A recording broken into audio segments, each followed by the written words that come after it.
देखते ही देखते $4 $5 तो ऐसे उड़ रहे हैं सोने के अंदर में, जैसे मानो मतलब एक तेज रेगिस्तान के अंदर जब हवा का झोंका चलता है और रेत उठती है और चलती है, तो मुझे लगता है ये तो तूफान जो है वो तेजी पकड़ रहा है गिरावट का। और इस गिरावट की आप खास वजह क्या मानते हैं?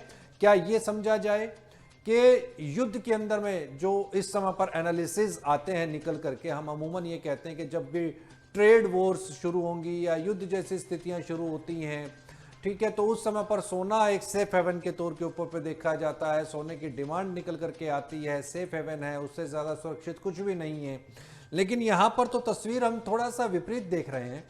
और इसके पीछे की क्या वजह ये माना जाए कि सेंट्रल बैंक्स और या युद्ध में जो संलिप्त इस समय पर देश हैं, चाहे वो मिडल ईस्ट कंट्रीज हैं, चाहे अमेरिका है, चाहे आपका इजराइल है, ईरान है, क्या ये समझा जाए कि अब इनको युद्ध के लिए पैसे की अगर जरूरत है तो उस लिक्विडिटी को इंक्रीज करने के लिए उनके पास केवल और केवल एक ही माध्यम है, वो है उनके रिजर्व में रखा हुआ गोल्ड, उसको बाजार के अंदर में बेच दिया जाए। आपका क्या कहना? सुरेश जी, बिल्कुल आपने ठीक कहा कि जब भी युद्ध की स्थिति होती थी तो हम कहते थे कि जियो पॉलिटिकल टेंशन होगी जिससे गोल्ड को सपोर्ट मिलेगा। मगर यहाँ अगर आप देखेंगे तो यहाँ पर जियो पॉलिटिकल टेंशन तो है, बट उसके साथ साथ बहुत सारे ऐसे फैक्टर ऐड हो गए हैं जो गोल्ड को एक नेगेटिव रूप में देख रहे हैं, जिसमें सबसे बड़ा पार्ट है क्रूड का।